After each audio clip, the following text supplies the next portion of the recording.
To try to get a handle on what might happen next, Harry has been talking to the teams around the pretenders to Sir Keir's crown. Both Wes Streeting and Andy Burnham are ready to declare their hands, but both are said to be reluctant to be the first. Let's go to Harry back in the studio. Harry, over to you.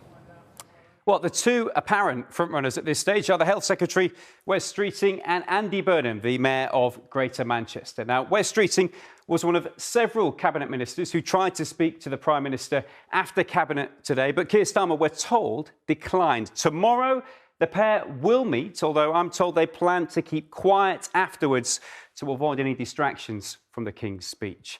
This afternoon, in perhaps the strongest show of support so far for Wes Streeting, the Home Office Minister Jess Phillips, a key ally of his, resigned from government when she issued a blistering letter earlier today. Meanwhile, Andy Burnham, he took a train down to London today. His team say he wasn't meeting any MPs, isn't planning any imminent campaign launch, but one of his supporters, the local government minister, Miatta Fahnbulleh, we just heard from her in Romilly's report. She also resigned from government today and said she wants to see Andy Burnham back in Parliament. Now, I've spent all day speaking to both of these camps. Neither are saying anything in public. Both insist they didn't plan for things to pan out like this week. But for now, nobody seems to want to make the first move. And then there's Angela Rayner. She's indicated her support for Andy Burnham. But if he fails to find himself a parliamentary seat, she might end up standing herself.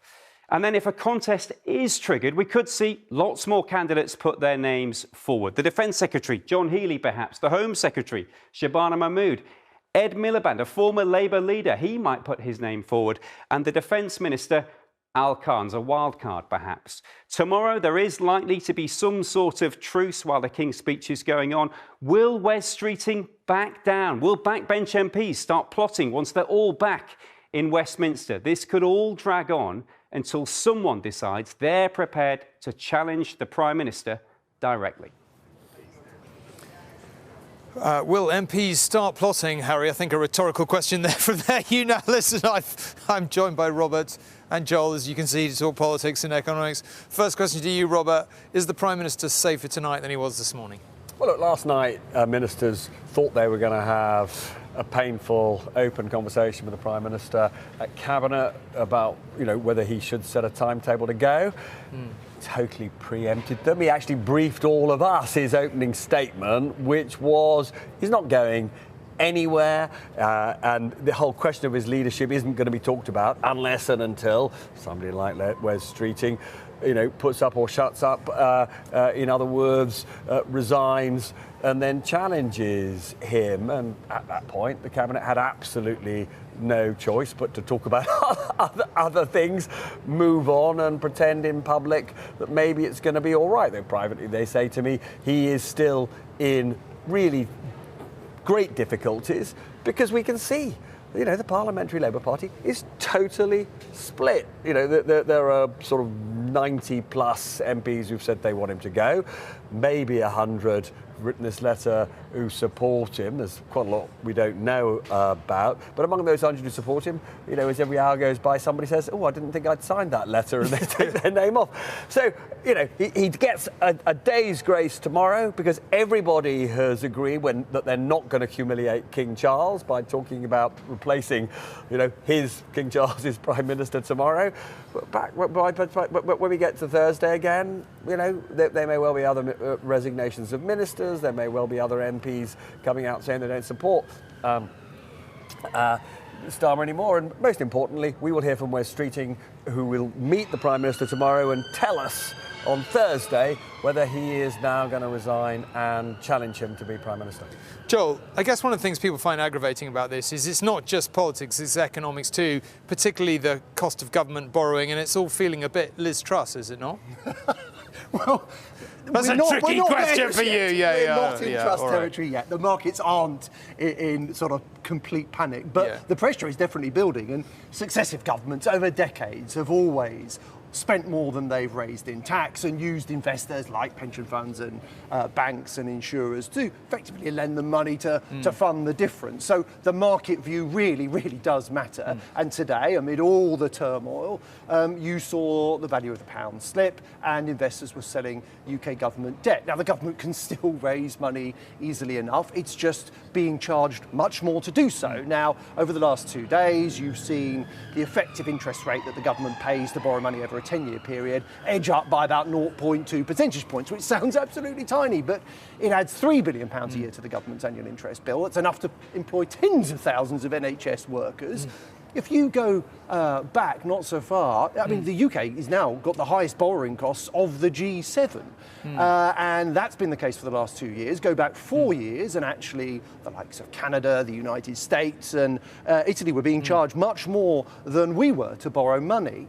So this is a material difference. Now, one of the reasons things have changed is that the UK is perceived as being more exposed to the inflation that the war in Iran is causing, and that interest rates here, therefore, are going to have to be higher for longer. But there's no question that the mayhem in Westminster is a factor here.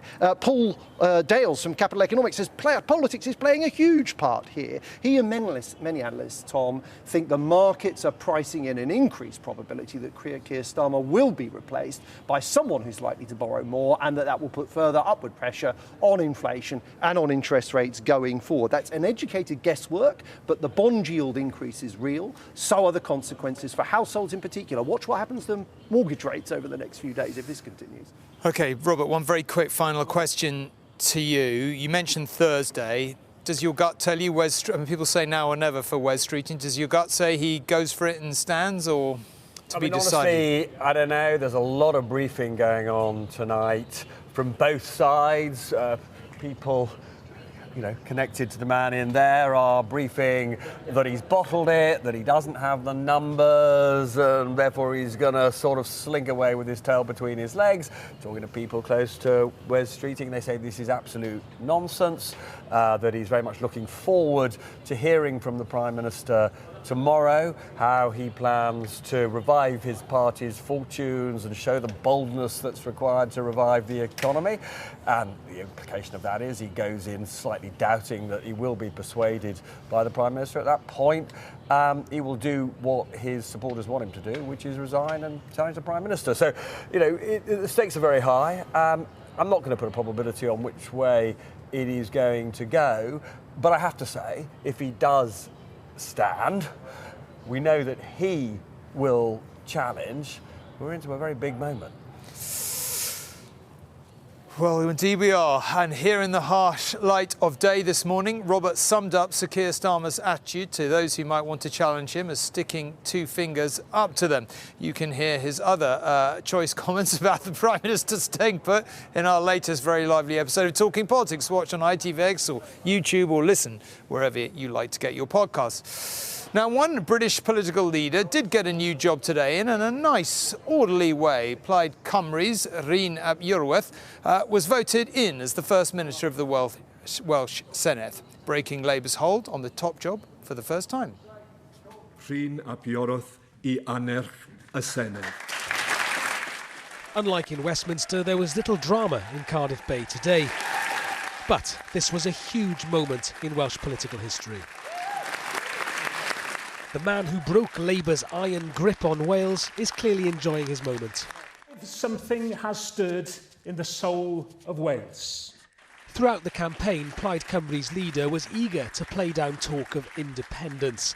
But opposition parties fear an emboldened Rhun ap Iorwerth will soon put it back on the agenda. The reform would certainly lead the charge against any efforts to spend taxpayers' money on independence, and we will work with the other pro-union parties to achieve that.